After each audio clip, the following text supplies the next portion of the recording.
What's up, guys? Hell of a little intro there from Magic. I think we should just play that over. I know. Over I might instead just of that. Instead continue the loop here. Yeah, that was awesome. So welcome to Blinkers Off Live. We're going to do, what is this, 451? We'll be talking, of course, big weekend, Whitney Stakes.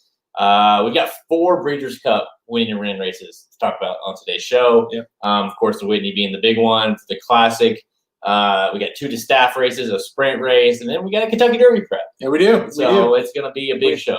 That's what's so weird about this year, right? I mean, you got Breeders' Cup and Derby. And by the way, the first basketball game since March is on behind us. So, yep. Well, I guess the second one, the first one. And welcome to the new studio. Yeah, thank you. Signed on his new house today, and so we are in the new studio here. It's an awesome setup. It's this room's good, but the rest of it's a work in progress right now. But we're in one of 30 rooms in the house, so it's pretty cool to be here. But no, it's a great. So welcome if you're new here. We do Blinkers Off it's a podcast, and we do this. We've done the podcast. We've been doing it for like 9 years now. Yeah. 451. So you do the math every once a week, basically. Yep. And we're doing them live now. So we're going to be talking. Answer questions while we're doing the pod. We're getting ready to hit record on the actual podcast, which actually comes out every Friday morning. So we'll kind of, you'll see behind the scenes. We'll cut whatever, and we can answer questions. So hit us up. Obviously, Whitney, Saratoga, all the Saratoga racing happening. We've got Del Mar, and then the Clement Hirsch that just came out on Sunday. We'll be talking about that. So any questions you have, hit us up. Busy weekend, right? Very busy weekend. Jeez, yeah, it's weird because there you go. Welcome, Kelby. Kelby. See, Kelby, you got on the intro. So Magic, that was Magic's doing, and a hell of a job. So gets kind of amped up, right? Yeah, I'm amped up. Plus, I have my Truly, so I'm feeling especially amped up. I'm going to get them to sponsor this show before it's all said and done. They should, for much as I drink. They should, yeah. But no, it's funny too because this weekend we talk Derby. You have the Share Belief with Honor AP, but then you also have next week the Travers, which got bumped up. You have a bunch of contenders, and Ellis, Tiz-the-Law, Ellis, but you got Tiz-the-Law and Uncle Chuck, so you've got for sure you've got the top 2 contenders in the Kentucky Derby running in back-to-back weekends. So these are critical weekends as we lead up. I mean, we're all of a sudden we sit here, it's August, about August, and we're talking Kentucky Derby. I mean, the Derby, these are final preps. It seems like the Derby kept getting pushed out, and you're just like, it feels like such a distant thing. But right now we're there, I mean, this is the last preps. It's kind of like you would be Santa Anita Derby, Arkansas Derby time of the year, normal years. Yep. And here we are. And you get the Whitney as well. So you get the Whitney as well, which also has, by the way, it has 2 of the top contenders for the Classic. Yes, so it does. 2 of the 3, I say Maximum Security. We'll talk about him a little bit coming up. But All right, let's do this. I'm going to hit record, and we are going. 3, 2, 1. What is up? I'm Jared Welch. He's Aaron Alterman. This is Blinkers Off. What's up, man? I feel good and warmed up, ready to go. Yeah, big show. We are live, of course, as we are every week on StreamYard, streaming on Facebook, YouTube, and Twitter. So if you're listening to the podcast after the fact, you want to say, hey, I would like to be a part of that. Tune in when we do this live on Thursday nights, and if you want to watch the video, just go to racedudes.com on the podcast there, and we have a video link included. Magic Mike, of course, they do their shows as well, so you can check us out. And this weekend we'll do it. We do it every weekend. We try to do it every weekend where we are streaming live during the big races. We'll do it this weekend as well. Yep. It's fun to kind of get everyone, last week we hit a nice little late pick 4 at Saratoga by covering that live. So it's fun to kind of, get the instant reactions as we do these. But this podcast, we got a big weekend ahead of ourselves here. We talked about this off air on the StreamYard. We got 4 Breeders' Cup win-your-in races to talk about on the show, and we got a Kentucky Derby prep to talk about. It's very rare that you can put all those together, normally. It's a wild show, no doubt about it, when you can do that. And, this is really the time the Breeders' Cup kind of gets going because, we're only a few months away from the Breeders' Cup. But guess what? We're only a month away, finally, from the Kentucky Derby. So that it's here. We just have to get there now. We've survived this long. Can we last another month? I know, for our loyal listeners know that I am so sick of this 3-year-old crop. I've never been so ready for the Kentucky Derby, not just to be here, but to be over. Yeah, no doubt. It's just, it's kind of like, can we just get Tiz Law to win the thing and we just move on because he's the best horse in the crop, maybe. We'll see. We'll find out next week with the Travers and Uncle Chuck. It's scary. We'll talk a little bit about, for instance, 8 Rings coming in for Bob Baffert. It's like anytime he brings in a horse to Saratoga, you're like, whoa, shit, hang on. Mm-hmm. Like, this is for real.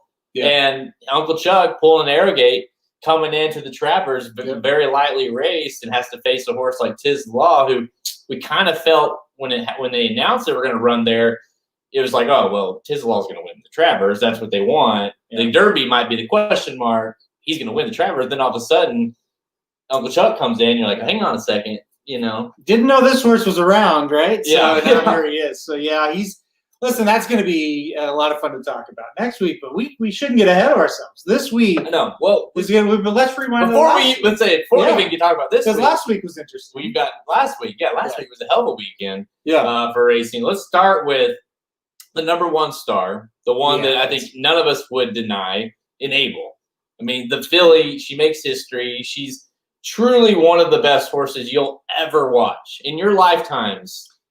You'll never see a horse quite like this. Enable just continue. And it's hard to kind of put into words and understand for us, that don't really follow too closely Americans, because it's like what she's doing overseas and winning these historic turf races and just winning them every year is unbelievable. It's unheard of. This one was a 3-horse field, and to be honest, when I woke up to watch it, I was like, man, 3 horses. This is lame.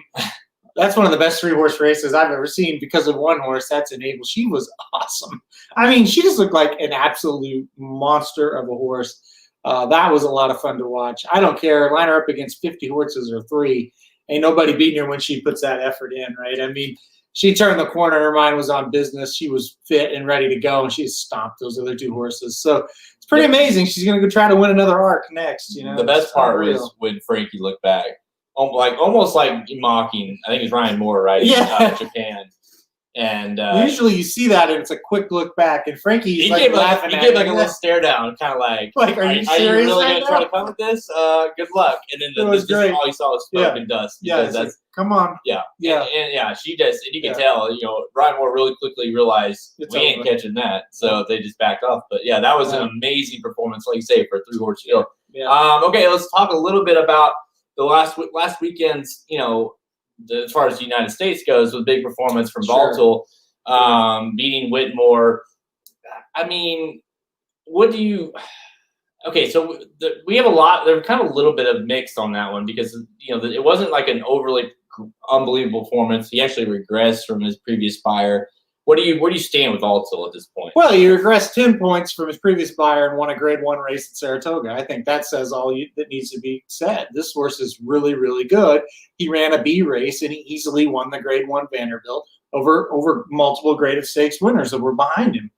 I mean, I think he's just an excellent horse. Can he beat Vekoma with that kind of performance? No, but we've seen him run even better than that, and he probably can then. I think those 2 are far and away the 2 best sprinters, and I'll shout out my boy Whitmore, who I think is right up there, but he's just proven over his career he's been really unlucky. He's just ran into some great horses. He tries his butt off every time, but he just can't catch a horse like Volatile, a horse like Matoli. So it's one of those things. But he ran fantastic as well. So hats off to him. But yeah, right now Volatile, I wouldn't be afraid to play him against anybody next time. I think this horse is a freak. He's definitely one of being Whitmore. He's definitely one of the truest horses. By the way, how he broke the gate. Whitmore breaks the gate. That's what I was going to bring up. And it's like we were watching it live on the feed here, and that's bad.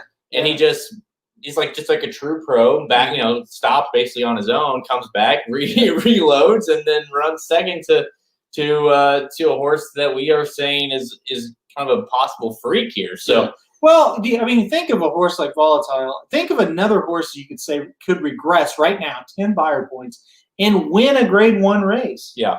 Oh, I know. That's the thing. And there's a good question from Kelby. Do you think, that was part of 100%, Kelby. That was part of the buyer kind of argument as far as what number to give, because it was such a slow opening number. I think, you run his typical race. That's the other thing. He almost broke the track record at Churchill Downs geared down. We still don't know what this horse is capable of. Well, he ran a 23 and a half, let's say. I don't know the exact time. It was 23 and change opening quarter, and he's capable of 22. Yeah. And if he runs a 22 opening quarter, he's probably 8 lengths ahead of everybody in that field. And his fastest quarter of the race was the last quarter. Yeah. That's the other thing. He was real cruise control the whole time. Once he turned the corner, he changed his leads. He just cruised down the lane. Right. So that is definitely one of the reasons why he regressed. But still, I'm saying he regressed and still was able to win easily. If you can say, we regressed and we won a Grade 1 at Saratoga, and it was never in question. Yeah, you go home with that one saying, okay, that's great. That's a pretty good horse. Obviously, the goal, as we know, is the sprint. Sure. And makes a lot of sense there. So, he's one that you feel like might peak at the right time, and that being in the sprint in the Breeders' Cup. So let's talk a little bit about a classic horse, Maximum Security, who this was a very hot button. Oh yeah, as always. So of course, San Diego ran later in the evening after the day of racing. So he wins, right? If you're watching this, he won. Barely. It was close. Closer than I thought too when they slow-moed it. Midcourt ran huge. He did, and really, it was a lot of criticism on the ride, a lot of criticism on he wasn't quite cranked, or maybe he regressed or whatever. Mm-hmm. And obviously, here's where I stood with it. One, I didn't think it was a bad ride. I thought it was a very good, very tactical ride. I thought he did a good job considering. It was clear they were trying to pin this horse in. They were trying to, there was it was a cool race to watch, because you watch all the jockeys kind of make their own moves and see what they were trying to do. Yeah. I thought it showed that he's, there is not a horse in this country running right now that's got more heart than this horse. He just keeps going. He runs his ass off. He's lazy. You can tell that. They have to get after him. He was after me. It's the same thing we keep seeing from him. Yeah. You get after him in the turn, you think, uh-oh. But he just keeps coming and keeps coming and keeps coming. You can almost feel like to deal with, he thought, we have it. He kind of stopped riding for a second and say, uh-oh. Because he started, the last 16th of the mile, he was just showing the whip. Right, yeah, he's like, we'll get by him easy. Yeah, and I think it was more like Midcourt ran so big, he never backed off. So, Baffert, typical Baffert line, we didn't have him fully cranked, and, that was great to win, and now we know we have, blah, blah, blah. Yeah. Obviously, Pacific Classic seems to be the idea there moving forward for him, but what do you, so where do you stand? One, we do the rankings for Breeders' Cup, the Classic. I continue to rank him as I have been. He didn't do anything to scare me off of that. But what do you kind of sit with him after that? I think the most troubling thing about him is his last 2 races. They've had to do exactly what you were talking about, just ride the hell out of him.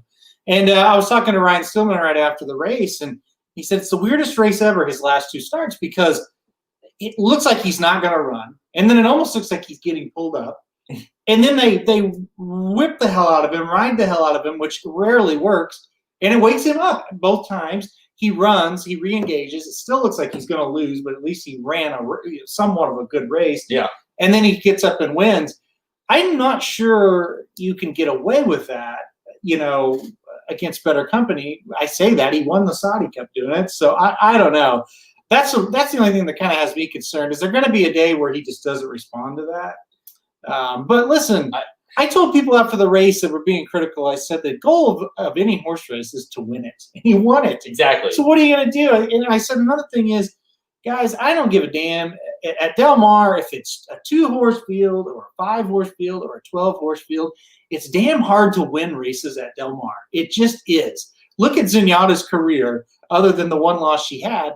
The closest calls she had were at Del Mar, against horses that never should have beat her. So it's just weird there. You can lose there. And any win is a good win at that track, in my opinion. I agree, and it's considering all we talked a lot about this on the show last week, where it's like he had so much to lose from that race, because there's so much riding on him, whether how much his previous trainer had to do with his success and whatnot. This is one of the will go down as a horse when it's all said and done, when he's retired and done. We'll talk about this horse forever. Yeah. One being the first DQ in Kentucky Derby history. Right, yeah. But just controversy has surrounded this horse since day one for the most part. He's kind of he has a what's the word? A cult following is how I would call it.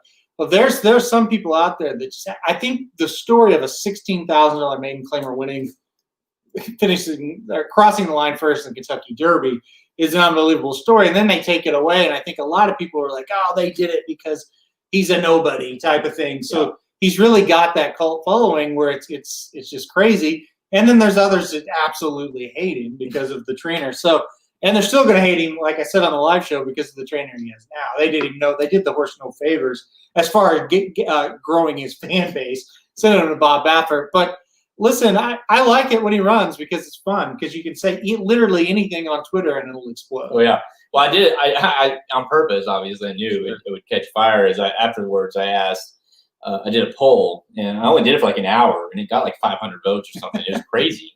And I basically just asked, after the San Diego, does maximum security jump Tom's Diatot, which we'll talk about obviously today. As far as your number one classic contender, and I gave 4 different options, and the overall consensus was no. It's still Tom's to lose, and max security didn't do anything to justify him being over him. Yeah, people like big margins of victories. Yeah, I don't, and I'm in the camp of saying nothing changed with my opinion of him going in. Do I think Tom is a threat? For sure. Do I think Code of Honor is a threat? For sure. Do I think Midnight Mizzou is a threat? For sure. Yeah. But does it change that I think he's still a really good horse and that he's a classic contender? No.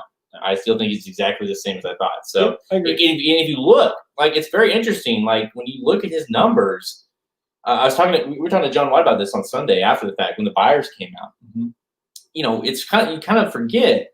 But besides his one-turn races, maximum security that is, his numbers, like, he ran what he normally runs. Yep. He's a very consistent horse. When it comes to 2 turns, when it goes a mile and a quarter, mile and 1/8, whatever, mile 16th even, 2 turns, he's a very, I wouldn't say an average, but he hasn't had like a big-time flashy buyer number, a big-time flashy margin of victory. Like, he just is a gutty horse who wins races. And like you said, he wins. He wins. That's the point. You got to finish first, right? Ain't first or last. That's why they line him up. So he's winning races. So to me, it's like, this is a horse that hasn't crossed the finish line first once. One time. And clearly is a fluke performance. Totally. Okay, so last little tidbit of last week that had some controversy. Not only controversy, but just kind of up in the air. Sister Charlie loses on her comeback race. Starship Jubilee wins the Boston Spall. She got 3rd.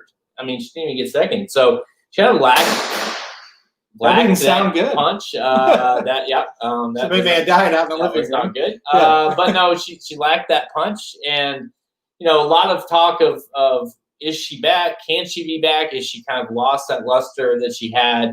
We talked a little bit of this on the live feed on Saturday. It's like we haven't really seen her kind of look this out of it multiple times in a row. This next race is obviously going to be massive for her. But what do you stand with her? Like, are you worried? Yeah. Oh, I'm definitely worried about her, 100%. Because that wasn't. I mean, somebody made the point on the show. I don't remember who it was. It's like, well, she finished third at the Breeders' Cup. It's like, it's the Breeders' Cup. Like, that wasn't a bad effort. Was it like her top effort? No, but finishing third in that race was pretty darn good. But yeah, I'm extremely worried going forward. Finishing third in this race to those two horses, not what you want to see. Well, there's a couple things. Like, one, she's not a horse. Like, she's in her career has always been a horse that did well off layoffs. Chad Brown obviously extremely well off the layoff. Like, he's not. He said that she's been ready to run for a while. Like, there's been no any phrasing to say, well, we needed that race. Like, that's just not her, you know? And so that to me is where I was concerned, because it wasn't. And if she would have ran like her eyeballs out, got a bad trip or whatever, ran her eyeballs out and got nailed at the wire, and just it's like, okay. But it was like she just lacked that last little punch that she normally has. So that's what has me a little worried. I think. Like, could she win? What is it? Where's she going next? The Diana. Diana. So probably, could she win? For sure. I mean, I'm not. But is she a total candidate to play against? I think so, because I just she's gonna have, at this point, she's gonna have to, especially at the price, she's gonna continue. Well, she went from like a single to a defensive use after that. Yeah. Exactly. All right. So last weekend was great. We have a ton to talk about on this weekend. Like I said, 4 Breeders' Cup races. Not even a Breeders' Cup race, but it's a sprint that's very much have Breeders' Cup sprint implications. We got Kentucky Derby prep to talk about, so let's not waste any more time. What's the best thing you saw today? What's right behind us? Basketball's back. I don't really count baseball. I'm not a baseball fan until the playoffs, basically. But yeah, basketball's back. We had Utah and New Orleans go right down to the wire, and now we get the Lakers and the Clippers. Who ended up winning that? Utah won by 2. Okay. Yeah, New Orleans almost beat them at the buzzer. And then, we've got the Lakers and Clippers on right now. So it's great to have it back. And the thing that was the best thing for me, it was a very competitive game. It was a good game to watch. It looked like the guys cared. They wanted to win. And that was kind of like, how will they play with nobody in the crowd? Yeah. I didn't see a ton of difference. Now, the atmosphere of watching a game is absolutely different with nobody in the crowd. But yeah, I thought it was good. I have to say, watching, because like some of these teams in the MLB are doing the cardboard cutouts and stuff, and it looks ridiculous. Yeah. But NBA's got their shit together, and they're doing it's a whole video screen, and it's really live video of people at their house or whatever watching these games. Yeah. So it's real fans watching. It's really, it's really cool to watch, actually. Yep. You got to hand it to them. They've at least tried something here to keep it interesting. You at least see people reacting to a good play, So it's something, right? It's the first that opening night or whatever when it was the LA Dodgers and watching the cardboard cutouts, like what? This is stupid. Yeah. It was funny for a second because you're looking for who's in it, the character, what people they got on there or whatever. But you're like, really? This is dumb. Can you imagine being a player and you're like, I keep going through my head, even with the NBA. Imagine you were in a coma for a year and you wake up today and you're watching. You're like, why is the NBA? What is happening? Not just that, but why are there cardboard cutouts? Why are they the screens of people? What is happening here? Right. It's just such a weird world we're living in. This reminded me of an 11 a.m. NCAA tournament game. Yeah. Where there's 300 or 400 people. It looks like no one's there. But but it's kind of a big game, Obviously, the tournament would be a big game. So that's kind of what it reminded me. And I think we're finding out, not to get too much on sports here, but we're finding out it's the whole Marlins team has COVID, right? Right. And they're like, we're not going to cancel the season. Right. Don't be crazy here. We're just going to cancel your season. Right. You're just not going to play. So I think that's setting a precedent here with NBA, with NHL coming up, with, of course, NFL kind of sitting back and watching all this unfold. They're dedicated to play. They're playing. They're playing. They're going to crown champions. They know that we need this. That they need the money. This. But at the same time, they're not going to mess around with. It's hey, if you have it, or this team thing, we're gonna postpone games until you basically. But we don't give a shit about you basically. But for the overall picture, and again, it's a Marlins, who cares? You know, like no one's gonna miss them. So, I mean, I hope they're healthy. Don't get me wrong. I'm not saying that. I'm just saying, like, as far as the season goes, no one was like, well, the Marlins. Yeah. No, it's over now. Yeah. Can't watch now. The Marlins aren't playing. Yeah. Okay, best thing I saw. I had a bunch of like different. At one point, I was like, I'm gonna do this. I'm gonna do this. You know, I don't know if I've talked to you earlier about this. If you guys haven't watched the show Servant on Apple Plus, it's fun crazy. Okay, I'm telling you, there's my one F-bomb. It's nuts. Okay, Servant on Apple Plus TV or Apple TV, whatever it's called. But it's watching. You got to watch it. It's in that Shyamalan. 10. I think it's 10 episodes, 35, 40 minutes long. It's easy watch. It's crazy. It's super crazy. So that was going to be the best thing. But then I happened to glance at race 8 on Saturday at Saratoga. Forgot about that. Yeah. And I was like, hey, how'd that happen? Presented by Racing Dudes. That's right. We kicked off the late pick 5 at Saratoga on Saturday. Presented by Racing Dudes. Main special weight, race 8, and racing. So you got Racing Dudes, then you got the Whitney. Yeah, there you go. So it fits in. Yeah. So, that's got, I mean, you got a race presented by us on Whitney Day. The race prior, the pick starts pick 5 with the Whitney. I'm like, how can that not be the best thing I saw? It's pretty awesome. I forgot about that. Yeah. It's presented by Racing Dudes. Can't believe that. So that's we and hopefully like a decent horse. Like it'd be kind of cool to see like a decent horse that like goes on to do something, win it. Yeah. Considering it's main special weight, so you might have some horses in there that could do something because we obviously we get the winner's circle photos sent to us and whatnot, and so it'd be kind of neat to be like, even though we weren't there. I've handicapped that race. It's not that good. Okay. Hopeful thinking. But anyways, it's cool to say, and we're going to try to do this, I think I'd said, hey, get us on the Travers. We want the Travers list. Yeah. I wanted to do, it didn't happen, but like presented by Racing Dudes, presented by Run Happy. Right. Because everything's Run Happy. But no, awesome to see us on there. And so race 8 kicks off the late pick 5, Racing Dudes. Go check that out if you haven't seen that yet. All right, let's get to it. Today's show, we're going to preview Saturday's $750,000 Whitney Stakes Grade 1 going mile 8 at Saratoga. It's a Breeders' Cup Winning Arena Challenge Series event for the Longines Classic. And then we're going to rapid fire select some of the other stakes action going around the country, including Mar and Saratoga. The $250,000 Bing Crosby Stakes is a Grade 1. And the $500,000 Personal Ensign Stakes at Saratoga. It features Midnight Gizu. 4 Breeders' Cup Challenge races, 1 Kentucky Derby prep. Let's go! Jeez. Pumped up. It truly has got me going, guys. This guy's on meth, I think, or crack, or it's crack. Whatever. Yeah. Crack. Yeah. Higher class. So there you go. All right. Save that. It's brought the energy. Speaking of energy, Mount. So I'll go get another one. You can't get it. We can have Heather bring us one. Think she'll do it? Hey, Heather! Will you bring Jared a Truly, please? Did you break something in there? The people want to know. The people on our live feed want to know if you broke something. You dropped a what? Mop. A mop. The mop. It was just a mop, guys. Just a mop. Nothing happened. Okay. So yeah, we're gonna go. Yeah. Just bring it in. Okay. Thank you. You're welcome. That is service right here. Yeah. They actually have a butler at their new house, and so that's who gave me that. Actually, it was not Heather. It's Kelby actually. He's the butler. Kelby's here. Yeah. Kelby, you're gonna have so much shit to say about this house. Kelby, we've got a room all ready for you. So it's actually got the name Kelby. All right. Yeah. So we're gonna go into the Whitney right here. That's gonna be the main event of the pod, and then we're gonna talk.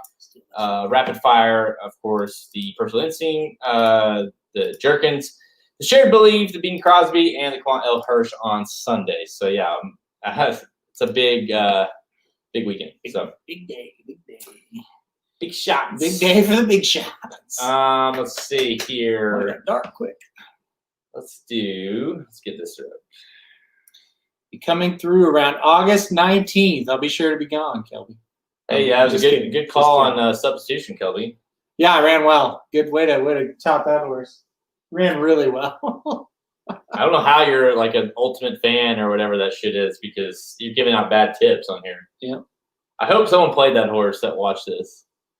Mischievous Alex. Yeah, we'll see about that. There, Evil Steve-O. Evil should be like a number one fan on here too, though. You know what I mean? 'Cause he's always on here.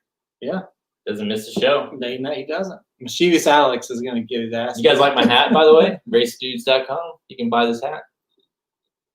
Where's yours? I have one. You brought it. No, I didn't put it on. Let's see. He did run well. He did not, Kelby. Are you kidding me? That horse. He broke last by, well, I guess if you're going to talk about the ground he made up, he did make up some grounds. I thought the horse was hurt. I have 2 locks for later in the meet. That's great. No, thank you. Honestly, it's at this point, Kelby, that if you say it's a lock, it's not. It's an automatic play against. It's a toss. In my life, and we've known you for a long time now, too long actually, that it's never given us. No, he's given me one. 2. It was a 2-year-old, and it won. It was like 5 years ago. 2-year leg off, got beat 3. Like oh my gosh, Kelby, you promised. Anybody that watched that race, I dare you to tell me that horse ran well. One time I asked him about a horse of mine that was getting ready to run. I said, "Hey, what do you think?" He said, "Oh, he's been doing awful. Oh, this is gonna be embarrassing." He won.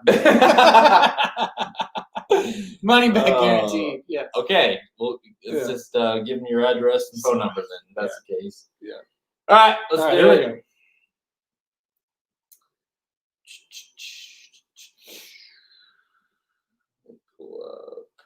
See, you shouldn't say "let's do it" and then leave dead air. That's not professional. Well, I mean, I'll edit it out. We probably shouldn't talk about Prairie Meadows on here either. So. Yeah, that's only going to lose listeners. All right. Shit horse picks. 3, 2, 1. Saratoga on Saturday, race 9, the Whitney Stakes Grade 1. We're 750K for 4-year-olds and up, going 1.8 miles. On the main track there is a Breeders' Cup Classic win in your event, so it's a big one here. And only 5 horses, but don't be scared away because it's only a 5-horse field, because you've got 2 of the top 3 contenders of the Classic running in this race, 6-5 on number 5. Tom's Dietat coming in this race red hot. Clearly the number 1 older horse right now. Improbable 5-2. Another horse for Bob Baffert where you're like, I don't think he can win this race, but it's like he's bringing him in here, so he's got to have a shot. Code of Honor at 5-2, 9-2 on By My Standards, and 12-1 on Mr. Buff. That's the field. But I mean, I think it starts with, okay, do you think Tom's Dietat can be beat? No. Next race. Yeah. Here's the deal. This race is a very simple race. If he shows up with the same effort he had in the Stephen Foster, he's just better than these horses. Well, I think it's really that simple. I mean, especially when you think about it this way. Like, okay, so By My Standards is 92. He's so much less than Tom Dietat. I mean, we saw that. He absolutely got smoked by Tom Dietat.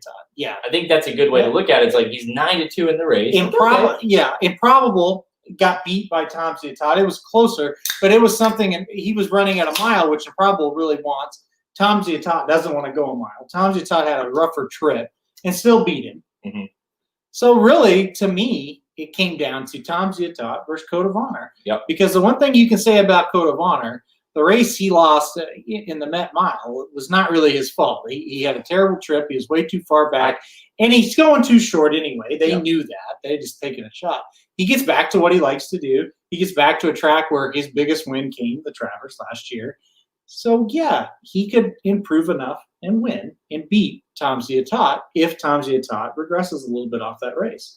Yeah, listen, there's a few angles here that I'm going to play, and I'm actually going to try to beat Tom. And again, I'm playing him. I'm using him in everything.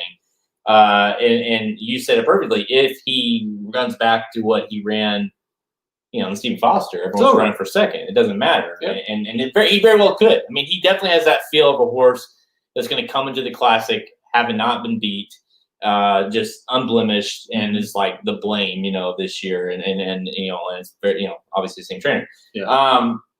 I'm going to try to beat him, though, with Code of Honor. And I just think, that Met Mile was sneaky good from him, considering the trip. Oh, I agree. It was very good. By the way, one of the fastest Met Miles in history.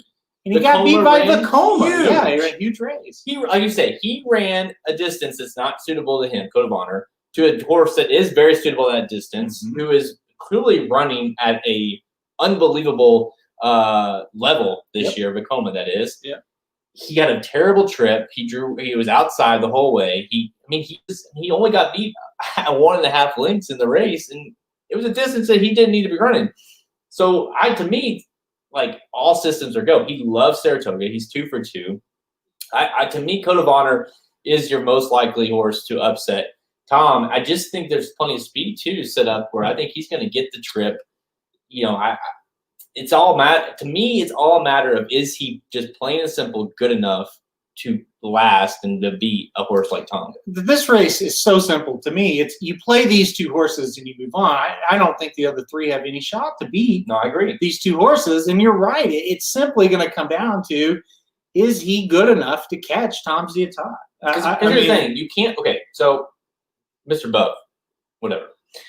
Improbable, a horse that, like, I've never believed would, even though he did win a mile and quarter last time out, like, I've never believed that he is this kind of horse. I don't think he can beat a Code of Honor or a Tom Zietat. Right. I mean, I just don't think he can. By my standards, we've got that ability to say, look, we saw what he was against Tom Zietat. He's a good horse. It's good. He's not Tom Zietat level. No. So now we still wonder with Code of Honor. That's where we sit now. It's like, okay, this horse obviously came back as a 4-year-old, ran really good in the Westchester, going to mile 16th at Belmont, and then came back and ran the Met Mile and ran a good 3rd. So it's like, now you're like, what is he? Can he be good enough? I mean, he won the Travers last year. We know he's a classic type horse. Mm-hmm. It's just a matter of, is he at the level?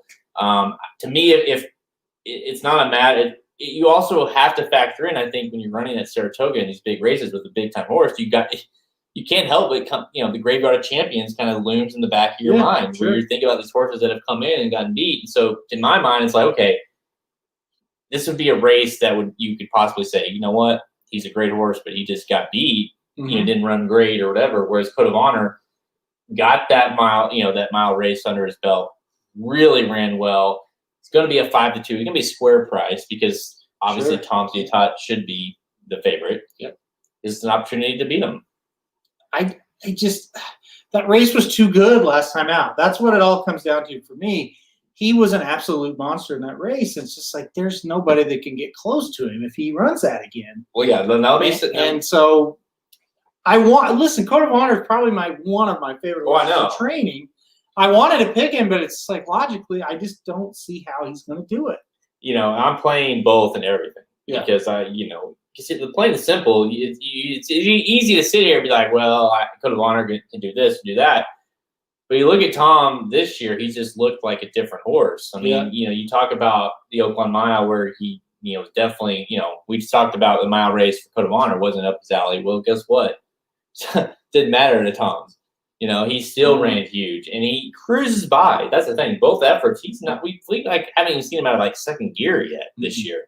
So that's the thing. He's another horse that likes Saratoga. 4 starts, 3 wins. Yep. By the way, the distance 6 wins and 9 starts. So I mean, there's nothing to not like with Tom other than saying, you know what, I'm going to try to beat him here. There's nothing that suggests he's ready to bounce. No. So, I mean, if he was all out last time out and ran that number, then you think, okay, he might bounce. But there's just not enough evidence to say he's going to bounce. So I went with him.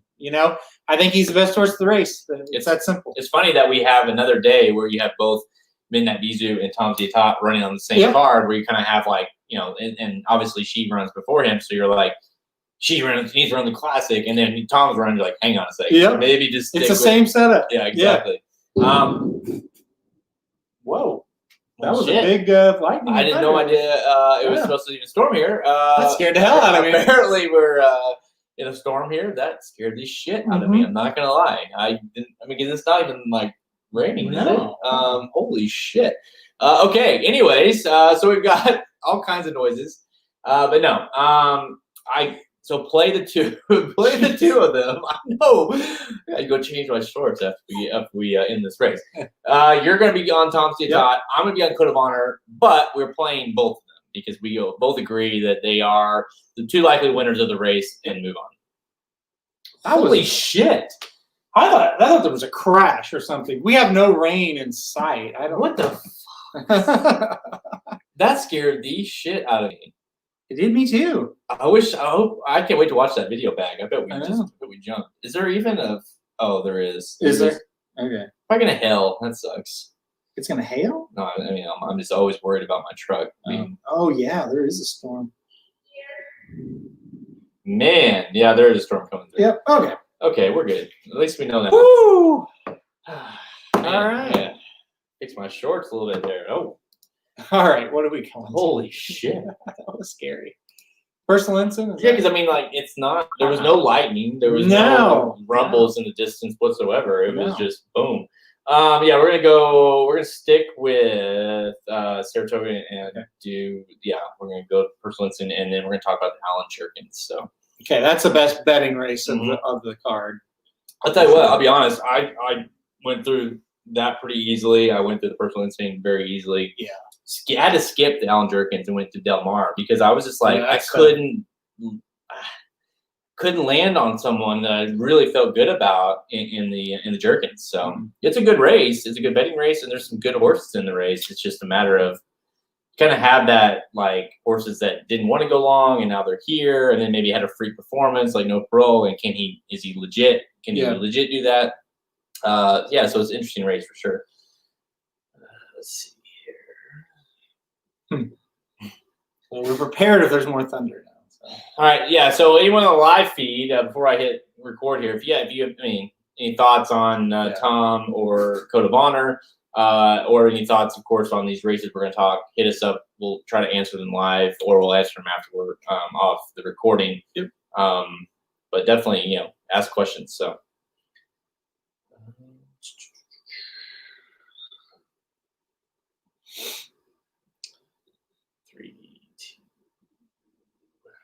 You're good. I'm not ready.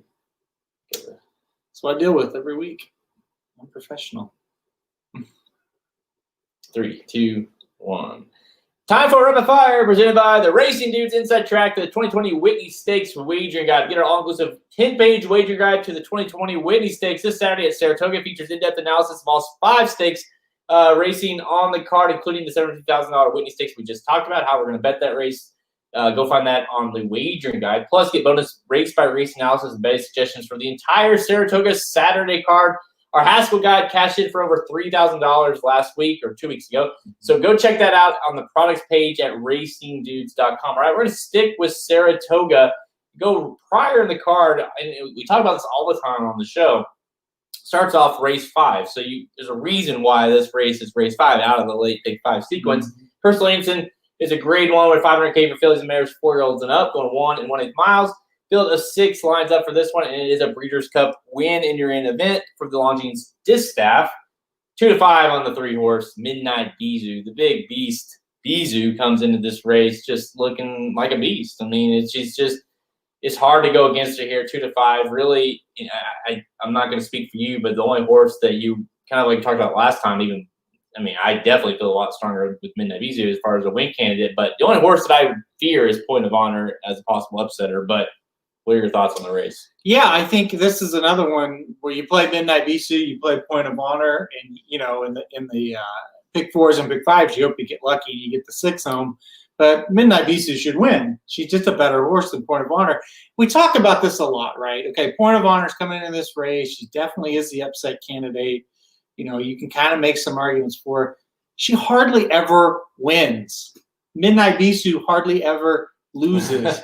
That's not a great setup. And the difference between Sister Charlie when they put her early on the card compared to this race is we know Midnight Bisou is in form. We've seen her twice this year. She's been great both times. Where Sister Charlie was coming off that layoff and we didn't know. Midnight Bisou looks as good as ever, so she should win this race. You got to go with her on top. Yeah, this is, there's really, with her, like, I feel like it's different with Tom because there's maybe, obviously you have a very good horse in the race like Code of Honor. In this race, even if it's like a B effort, she should still win.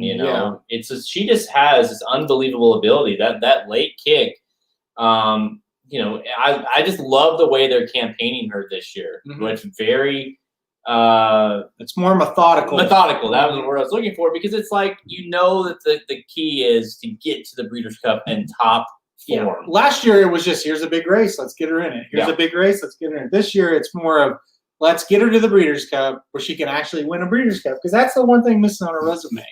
One thing I'll say about Point of Honor, okay? Finally,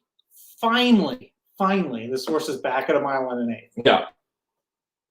If Seriously, anything, I mean, this horse is so ready to run a mile and an eighth. It's been so frustrating to watch her these 3 starts. It's been over a year, by the way. CCA Oaks, when she ran a mile and eighth specifically. By the way, she lost, but still, Warner. I know, but well, at a mile and an eighth, you probably should have beat. Guess what? The next time she got beat by Dunbar Road. Yeah, a good horse. But the thing, she's facing another good horse. Oh, I know. That's the thing.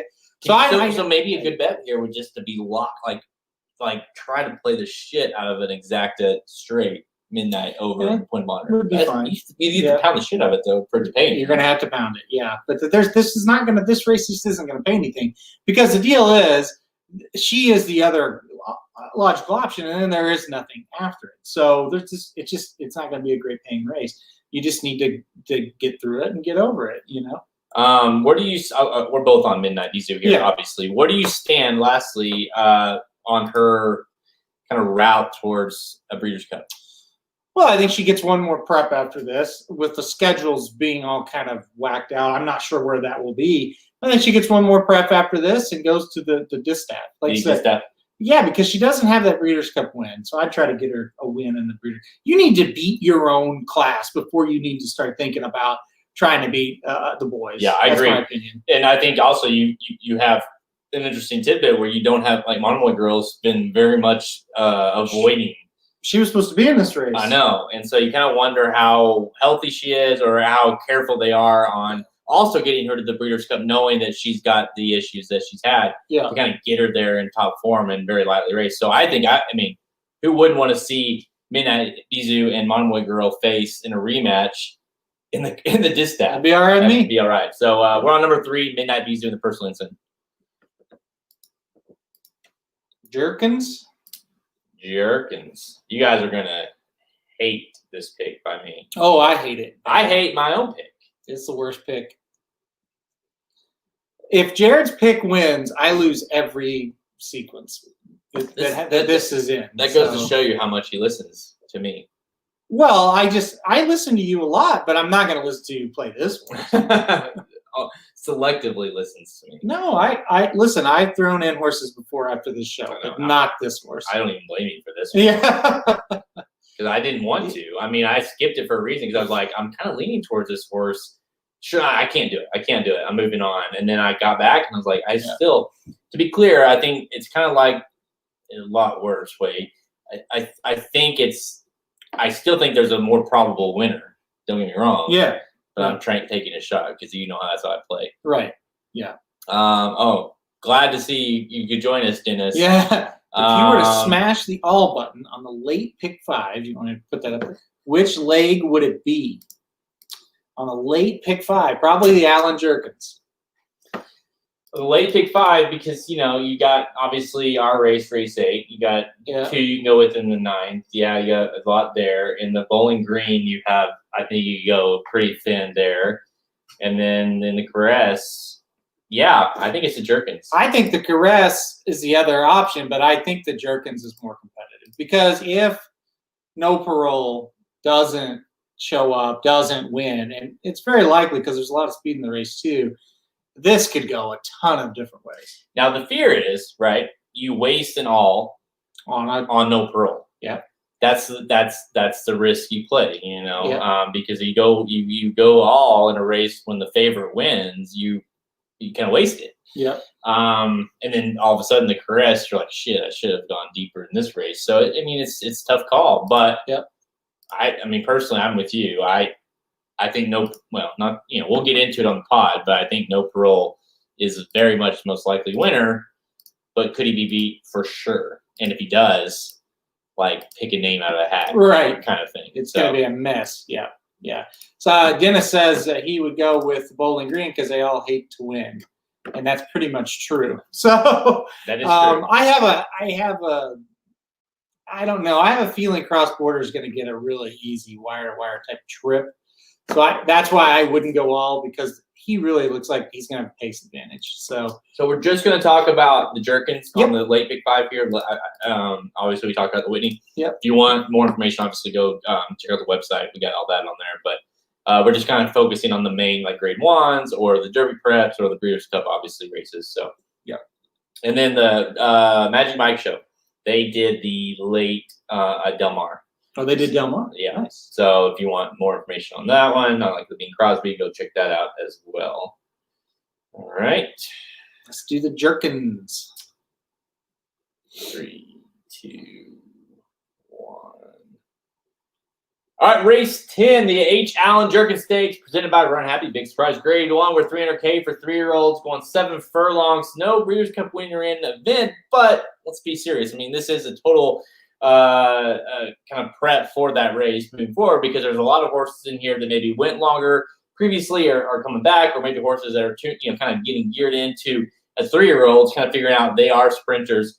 And maybe we'll see them kind of develop into the sprint as we get later in the year. But yeah, let's look at No Parole, 9-5 morning line favorite, a horse who just blazed last time out in the Woody Stevens. But we talked about this a little bit off air on the feed. It's like if he loses, and very well could, because there's a lot of speed signed up in this race. There's also the bounce factor that goes into it. Mm-hmm. Who do you pick? I mean, it's wide open. You have Bob Baffert bringing in a horse like 8 Rings. Everything in this points to him being a huge contender here, other than the fact he's looked awful. So, I mean, you have horses like that, or a horse like Shoplifted, where it should completely fit for him to win, but he can't win a race. That's probably Mischievous Alex at 8-1, a horse that at one point was a top Kentucky Derby contender. At no point was he a top Kentucky Derby contender. He won a prep, so at least he was there. There's that. Don't ask the fans. Right? He was a top contender to them. Yeah. Echo Town for Asmussen. I mean, the list goes on and on. Tap It to Win, a horse who last was seen the Belmont.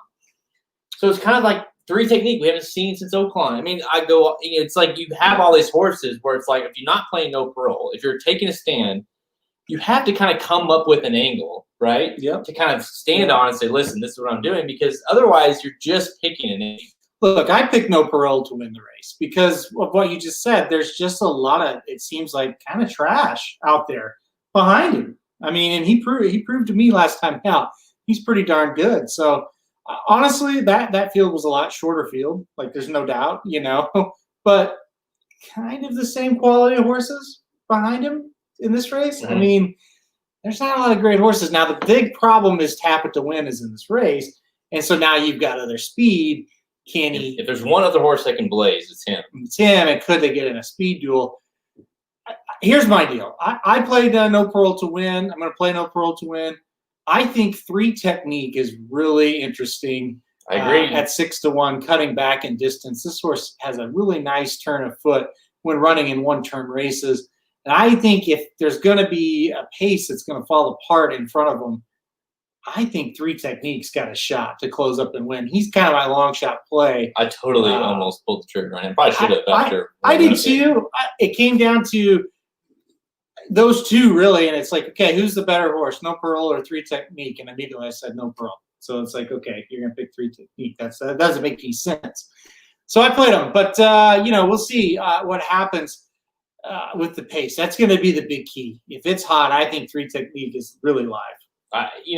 There's so many in here that Echo Town, a horse that obviously has never really been on the Derby trail, so to speak.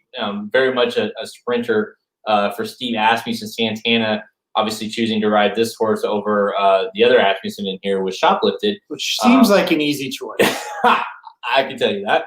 But he a horse that got second to No Parole last out. So if you're in the camp of, okay, No Parole's going to bounce, No Parole got an easy lead last time, whatever that kind of what you're going with, Echo Town is a very logical choice here. I almost picked Echo Town, but he ran such a strange race last time out. Like, okay, I totally agree with on the turn, it's like, all right, he's going to finish last. That's embarrassing. And then he gets second. I don't know what he was doing last time. And I thought, well, I don't really want him. I've liked this horse for a long time, and I wanted to pull the trigger. And then you kind of go back and watch the Woody Stevens. You're like, what is he doing? I don't know. Like, to me, it's like, I thought he would win that race. If you just look at the form and say he got second, then you watch the race, you're like, how did he get second? Yeah. Like, it was not a good second. It was odd, really odd. So I had a hard time pulling. That's what I kind of stuck on this race. Is like, Mischievous Alex, a horse that you could say, okay, going shorter, like you could see it gets Irad. I mean, that's not, Hey, I put him. I don't like that horse very well, but I did put him in because of Irad. I know. He's not going to waste his time. It's just so many horses. And on paper, Shoplifted should be a good closer. He's not. He'll make a move that makes you think for half a second he's going to win the race, and then he'll just stop. Yeah. So there's a lot of three technique of the horse I almost pulled the trigger with. You wish you would have, because because who I pulled the trigger with, and I'm waiting for your reaction. I'm waiting for everyone's reaction. Number 2, 8 Rings. Totally get it, guys. I totally get it. By the way, No Pearl is the most logical winner in the race. I'm gonna play him. I'm gonna play as many as I can. But 8 Rings, this horse is the most interesting horse running on Saturday, because you're like, why is he here? Because there's nothing you and I wouldn't send this horse here, but you look at Bob Baffert sending over to Saratoga, his numbers don't lie. When you talk about sprints, he's at 43% running sprint races when he brings a horse to sprint at Saratoga. It's unbelievable. He's success there. Gets Rosario to ride. By the way, rode him last out in an awful effort at Oakland. You would think, no, like you say, don't waste my time. Yeah. Here's the thing. He's looked like a different horse at Del Mar. But my thinking is some of his best races have come at Del Mar. Mm-hmm. So maybe he's like a horse for course, and maybe working out at Del Mar has made him look like a better horse, and he ships to Saratoga, and he'll look like the same shitty horse he looked like in the Bachelor or the Juvenile. So it's definitely a risk, but at 8-1, you're finally getting a square price on a horse that should not be a favorite. So yeah, my bottom line is this: he's working out great. Bob Baffert's numbers don't lie at Saratoga. Mm-hmm. He's not going to ship him across the country to run last in the race. You're right. It doesn't make any sense. That's why I'm like, I can't. I'm going to pick him. Because if he wins a race, I get why you're saying I want to be out of everything. Yeah. But if he wins a race, you're going to sit there and be like, Bob Baffert beat me and Rosario beat me at Saratoga. I'm just not going to be like that, though. I'm just not. I'm not going to be upset if he wins, because he's just not a playable horse in my mind. And thing is, I get it. He has looked better. I've seen those workouts, but he's going to have to be a lot better. That's the thing. He's going to have to improve many lengths. You're not saying anything. Yeah, you're not saying anything. And the other thing is his biggest weapon is speed, and that probably is not going to be good for him in the spot. I will say that it's been very clear, at least in the workouts, that Baffert's been trying to rate him. Yeah, which is needed. And in his last couple of works, he looks like he filled out a little more. He definitely looks like a horse that's ready to run versus prior to, say, the Bachelor. He did not. He looked like a different horse. But again, it could be a Del Mar thing, and that'll be interesting to see what he does. Yeah. But I guess I can't get past the fact that he could run them in multiple shitty races. You know what I mean? If he's ready to run, he can run them anywhere. Yeah, that's a big. It's you're running him at Saratoga in a freaking Grade 1. It's definitely a big challenge that he's thrown on him for a horse. Horse got to be doing good. He's got to be doing good. But I don't think he's good enough. Well, he's probably not. No. But at 8-1, I'm gonna. What do you think? By the way. Lastly, what do you think his odds will be, actually? 8-1 morning line, Bob Baffert, you can't believe that's going to be the case. 5-1? I think he'll be 5-6-1, probably. See, to me, that's still playable. I don't think it is at all. I think it is. I think he needs to be 15-1. We're totally in disagreement. Now listen, if he's double-digit odds, then it's okay, maybe. But 5-1? If he's with 5-1. Here's the thing: this horse, in his career, he's never not been the favorite. Only other time he was a Juvenile, and he was almost the favorite. He was almost a little over even money. Yeah. So he's always been pounded every time, and because of the Baffert. So the fact that you're going to sit here and get 5-6-1, shit, I'll take that. So yeah. Here's the thing: if he doesn't even run remote, he was so bad in the Bachelor. So bad. He was so bad in the Breeders' Cup. So bad. He's got to be retired if he doesn't win this or doesn't run respectable. Yeah. Top 3. Yeah. I agree. But no, 8 Rings. Cannot believe I'm picking this horse. I'm picking 8 Rings, but I'm playing No Pearl should win the race. I'm picking 8 Rings to upset. He said so many funny things there. It's at the start, you're he's looking awful coming into this race. Why are you picking it? I know. And I promise it's not a bias because I don't. I mean, I'm done with I'm done with the fantasy league. Yeah, I hate the horse. So, I just couldn't obviously if it was named any other trainer, I wouldn't think twice about it. Yeah. But you can't get past those numbers that Bob Baffert hits at Saratoga. And my deal is he wouldn't take him to Oaklawn to lose either, and he did. He got smoked. So you know what I mean? Yeah, no, I agree. I mean, that should have been a cakewalk. Yeah. So I fully, I probably won't be on the feed on Saturdays. So I fully expect you guys to just bash the shit out of me. So. No, I hope you don't win. Yeah, I mean it's funny because if you win, we're screwed on everything. So. Yeah. So if he wins that race, let's hope we hit a lot early. But part of me does hope so I could say, should listen to me. All right, we're going to do Del Mar, and let's do Derby prep. What do you say? Okay, so let's do it. Race. What is this? Early in the card, isn't it? Race 2. Yeah. See, Dennis, he understands. Yeah. The field isn't good. He's right. And that's why I picked No Parole, because it's like, yeah, I really kind of want to beat him there, but I don't know who's going to do it. So it's just, I really wanted Dennis, your pick with Echo Town. I wanted to do it. I love Echo Town. I love Steve Asmussen. I picked him last time, and he just ran too shitty. And I think that's overall why I went with A-Rees, because I sat in this field constantly being like, okay, I'm going to pick Shoplifted. I'm going to pick Echo Town. I'm going to pick Mischievous Alex. And you're like, I don't feel good about any of those. And so I'm like, well, I might as well feel good about Bob Baffert and Rosario. Yep. And hope the horse runs okay. I mean, because that's really where it's at with me. Oh, I mean, yeah, good point, for sure. I mean, and again, you look on paper, No Parole should win the race. If he puts his Woody Stevens out there, if he puts his Woody out there, he should win.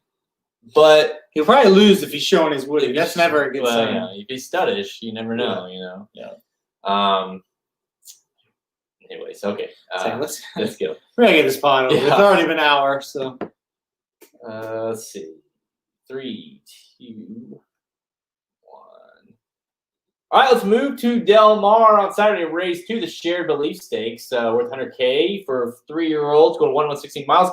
Normally, it's just another year, another race that you might have some 3-year-olds and maybe a Baffert that you're kind of interested in, and that's about it. And who cares? Not this year. We have Derby points on the line: 50, 20, 10, 5 for your top 4 finishers. It's a legit Kentucky Derby prep race, people.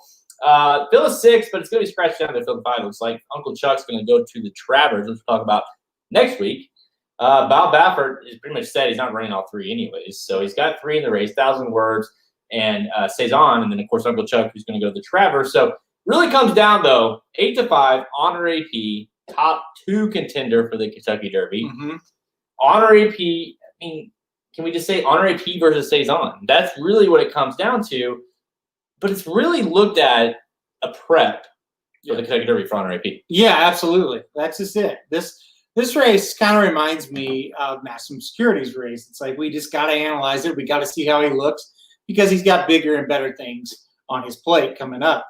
Now, the one thing that you could say, well, let's try to beat Honor AP because it's 1.16 miles. And I don't think that's his best distance, right? My deal is Cezanne has just not looked good enough for me to try to beat Honor AP. And the other horses that are going to run in this race just aren't very good. Honor AP can beat 1,000 words no matter what. They could run on the moon. Honor AP could run backwards. He can beat 1,000 words. Kiss Today Goodbye isn't a threat. Annuity Or I've heard is going to scratch, but even if he didn't, wouldn't matter. Honor AP for me. I couldn't go against him. So we're talking about a possible field of 4 here. Which really makes it about Honor AP. And to Dennis here commenting on our live feed, honestly I had Cezanne written down. I had this pick in on my sheet here, and I just just because all the same things. Okay, this is not the goal for Honor AP. This is just it's too short. Yeah. He wants the Kentucky Derby is the main focus. Yeah. Cezanne needs the points. Bob Baffert needs this is the goal. He does, but he hasn't shown anything. And then you look at the way he's been running. Like if Uncle Chuck was going to run in this race, I would take Uncle Chuck in a heartbeat. No doubt. I completely. I mean, if you want him in this race for that reason, but he even regressed. See, remember when he broke his maiden? And I was like, the next race we're going to know about him because he'll go 2 turns. Exactly. He looked shitty, I thought, in that race. It's a tricky one too, because it's like, okay, he's undefeated. Yeah. He hasn't lost. He's not done anything really wrong. Yes, but he doesn't have that fast. He doesn't have that Baffert kind of like the Justify or whatever you want to compare him to, where it's like, okay, boom, boom, boom. There's a reason why he's bringing him in the shared belief. Yeah. Like, let's just be honest. The shared belief for Honor AP is just a race that we don't have to ship, and we're prepping for the Kentucky Derby. Yeah. The points mean nothing. But for Saison, there's a reason why he's staying here, why he's running in a race that's shared belief. It's not even a greatest stakes race. So even though it's too short for Honor AP, even though kind of all signs would point to he should be beat here, he's not going to be. So I'm on Honor AP. I'll say this. I will probably, on one ticket, play both of them just to hope to get lucky. Kind of like I'm going to do with Point of Honor with Midnight Bisou. But Honor AP should win this race. Here's a good question coming up on our live feed. Worst disappointment, 1,000 words or 8 rings? 8 rings. 8 rings. Yeah, because 1,000 words can still probably run in the Derby. He will run 18th out of 20 if he runs in it. But he can still, run in the Derby. He's there. The Baffert wagon has been such a weird thing since 8 rings kicked it off, right? Yeah. And at one point, 8 rings was like, this is it. This is this is the horse you want. And then 1,000 words, and then Nadal, I probably went Authentic, Nadal. 1,000 words. 1,000. I mean, he won the Los Alamitos. How many trainers can you say like it's just one after another? Yeah. One's been they turned out not to be so good. He loses Nadal and Charlatan, and still has Uncle Chuck, who's going to be the second choice in the Travers. He still has 2 horses in the Kentucky Derby. Yeah. Well, maybe more. Maybe more. Well, we don't. Right now, he's only got 1. But 1,000 words. Okay, 2. And Uncle Chuck. Uncle Chuck's not in there. He's gonna be. I know. He's got Authentic, and he's got 1,000. See, and I forgot about Authentic. Yeah, he's in it. And now he's probably going to get Uncle Chuck. Yeah. He could possibly, let's just say, get Saison. Yeah, so that would be 4. If Saison wins, it would be 4. By the way, he's lost Charlatan. He's lost Nadal. Yeah. 8 rings. He never was good. But I mean, he's like, it's crazy, unbelievable. I mean, most trainers we're seeing with Being Cohen, it's like, Ete, of course, having issues, and then Soli's having, not really issues, but pretty much issues because, and all of a sudden it's like, the talk early in the year was like, he's going to get his first Derby runners, and now all of a sudden, may not. They both have points to get in, and yet they may not run. So that's what, you don't have that every year where you have a Baffert who's just like, it's just like he's like creating them. It was like one after another. Uncle Chuck came out of nowhere. Nobody was talking about him. Exactly. It's like, Charlatan, it's like, oh, well, there he goes the freak. Yeah. The one that we thought was freaking. It's like, oh, wait, here's this Uncle Chuck that comes in. All of a sudden, he's been being compared to Airgate. Yeah.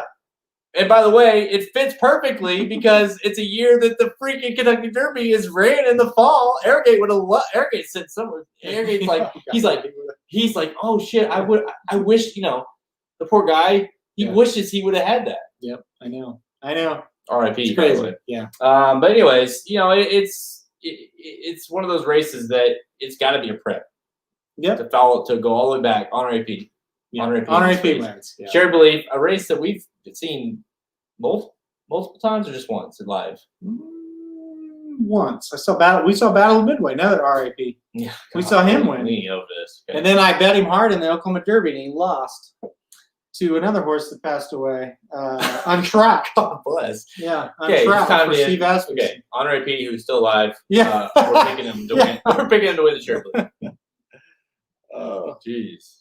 That was one of the maddest I've ever been, because Untracked won the Oklahoma Derby, and hell, he hadn't won a race in years, literally, and he wins, and he beats Battle of Midway, who just won the shared belief by 6.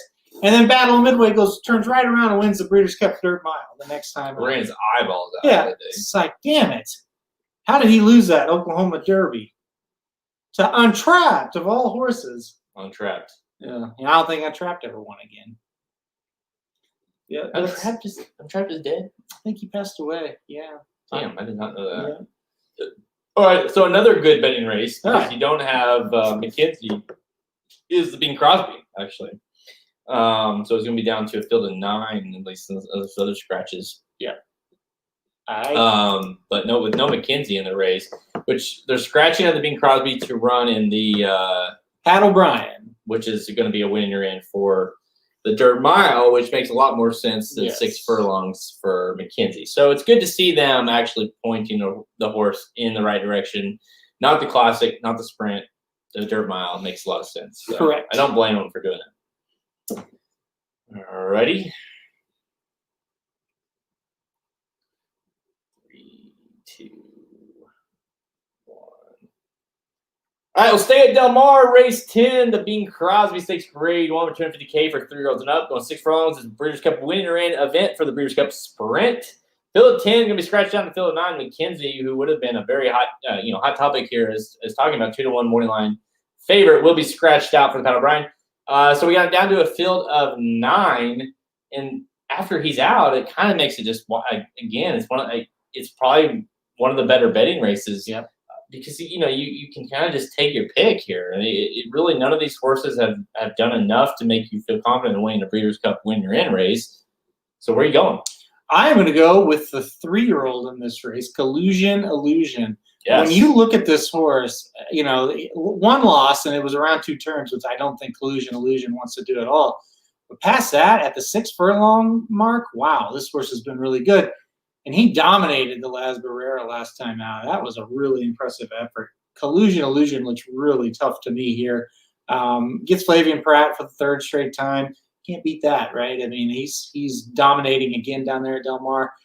I'm going to go with the 2-year-old, or the 2-year-old. I'm going to go with the 3-year-old. Really impressive. That would be. I'm going to go with the 3-year-old Collusion Illusion. I think he gets it done. Dude, I'm with you. We finally agree. We're with in something. sync now. Yeah, we're getting there. I agree. Collusion Illusion.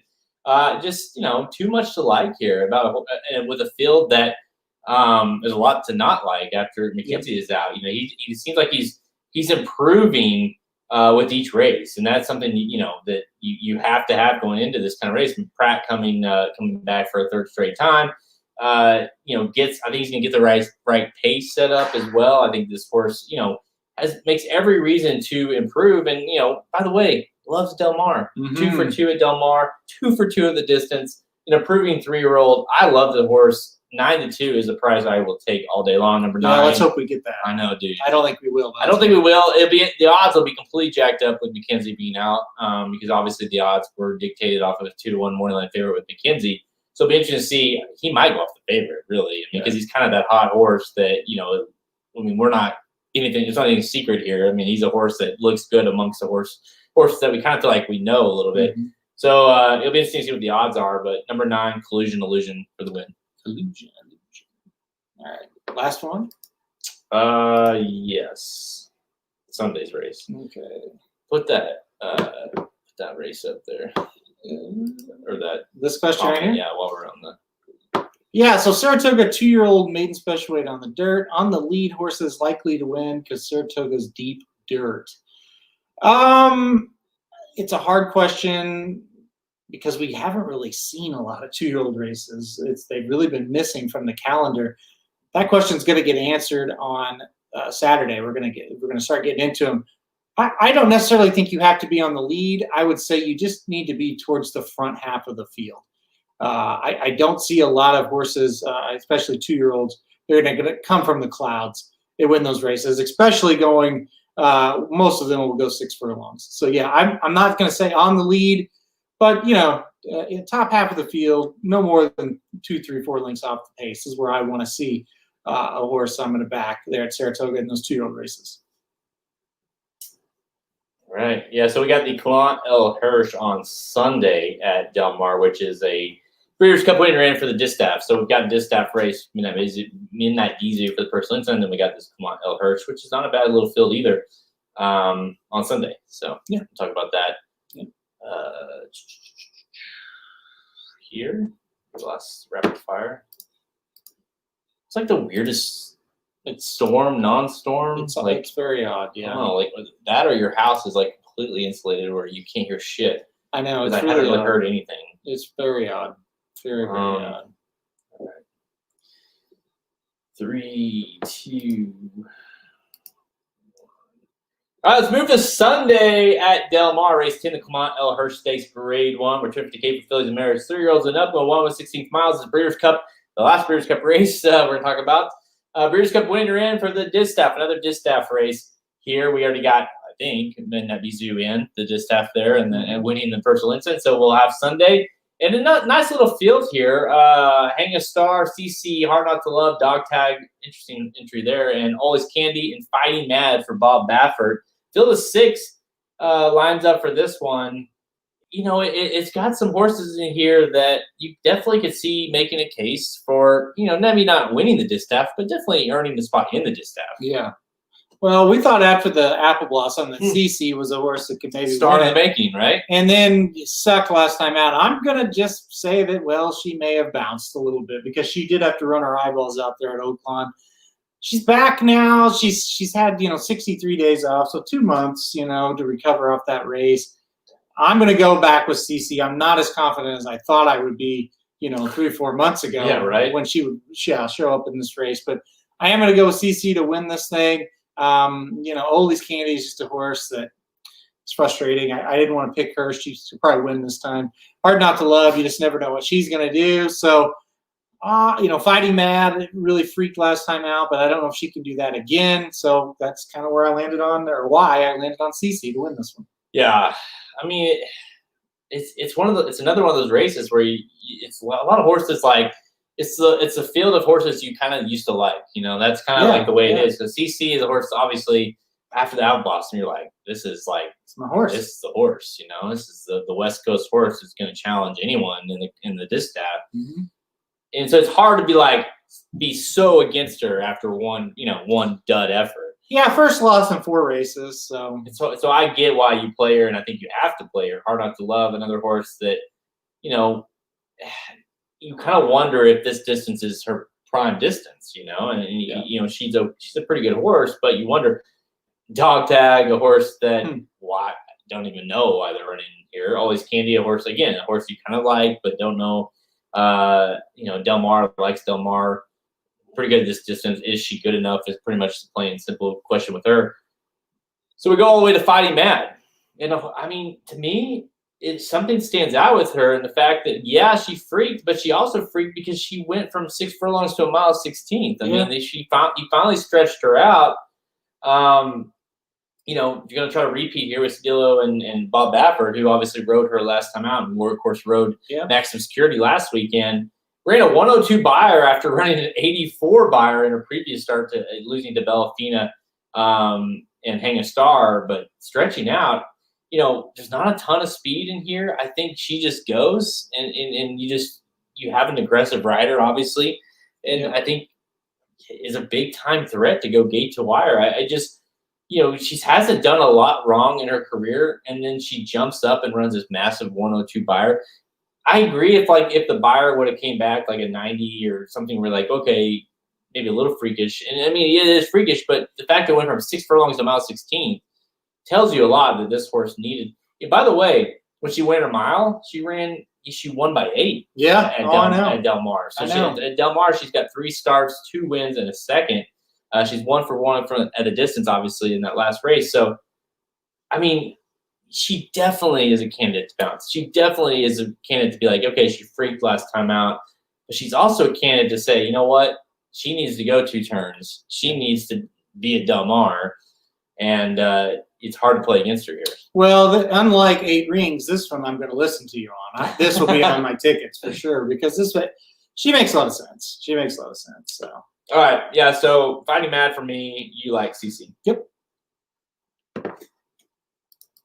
That's all the time, man. Blah blah blah blah. There you go. Oops. Yeah. All right, that's it's a wrap on the pod. We're going to do the closing and, of course, talk some bullshit, and then we'll be done. So if you have any questions, we'll answer them obviously in the closing, or we can just answer them afterwards. So definitely hit us up. It's going to be crazy. Like, I'm going to mention it on the closing here, but, we've got the Travers next week. A couple weeks after that, you got the Pacific Classic, and, of course, the Kentucky Derby, then the Preakness, then the Breeders' Cup. I mean, it's going to be crazy next couple 3 or 4 months, no doubt. And then you got sports obviously coming back, and then some sports like NCAA football and waiting to play in later in the season. I mean, at least we have a schedule for racing. Yeah, we do have a schedule. It's great. Thank you, Manu. Sorry. 3, 2, 1. So tell me how to check out racingnews.com for our free picks and our previous selections on our handicap products page. Products link at the main menu at racingnews.com to learn more. Make sure to check out our 10-page inside track to the Whitney Stakes wagering guide. Now available for this Saturday at Saratoga, covering all 5 stakes, as well as the entire card. Everything you need to cash in huge on Saturday. Great time to become a subscriber as you get these wagering guides for free if you are a subscriber. Look, these wagering guides we have coming out. Obviously, the Whitney right now, the Travers next week, the Pacific Classic, August 22nd, September 5th, you have the Kentucky Derby, the Preakness on October 3rd, and November 7th, the Breeders' Cup. Great time to subscribe as you get these wagering guides absolutely for free with your subscription. We're currently covering 30-plus tracks, all offering free picks. We're on Twitter at RaceHorseDudes, Instagram, and Facebook. Listen to us on SoundCloud, iTunes, Google Play, or Stitcher, or the website at racingnews.com. The Magic Mike Show, late Big 4 at Del Mar. So if you want their insight on the Bing Crosby or any of those late Big 4 races, go make sure to check out them on any of those platforms we just mentioned. Let's see. We got what's the score? The Lakers are ahead at the half. I didn't see this. So we got basketball back tonight, Thursday night. Of course, the NHL is getting close. They've already started playing, but of course, doesn't count right now. Baseball's going. It's gonna be a crazy next. What is it?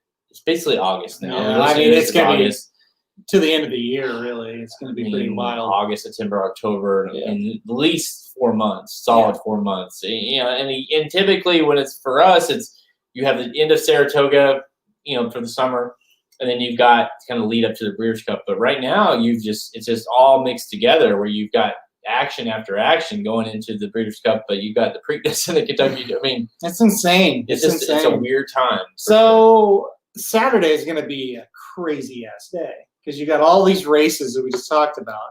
The Blues are back in action. The Thunder are in action. So it's like, how many TVs am I have to have? Thank God I bought this house. We have all the TVs. Switch rooms to go watch different. Yeah, I know. It's I don't know. I mean, we missed it though, so I'm not sad about it whatsoever. Yeah. Let's see. Another thing I was going to mention on the opening from a best thing I saw, Mahomes. Yeah, buying the Royals. I might be a Royals fan now. Part of the Royals. Yeah. Part of the Royals. Yeah. By the way, if they have it, like, they need to listen. Like, start selling Royals. Like the T-shirt jerseys or jerseys, whatever. If you want to buy a jersey, I'm not like an MLB jersey kind of guy, but if you want to buy like a Mahomes Royals jersey, they sell the shit out of those. I bet they do.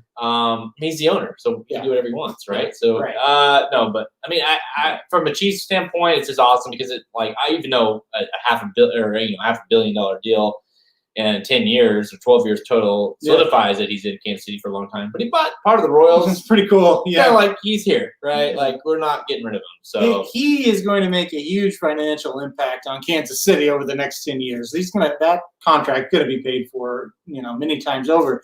Well, if people can actually go to games and stuff, I don't know. Maybe the economic impact of Kansas City won't be that good if nobody can go to games. So, that's true. Yeah, but anyway, it's just he's unreal. I heard a sports guy. I think he was a national guy. I was listening to him in the car.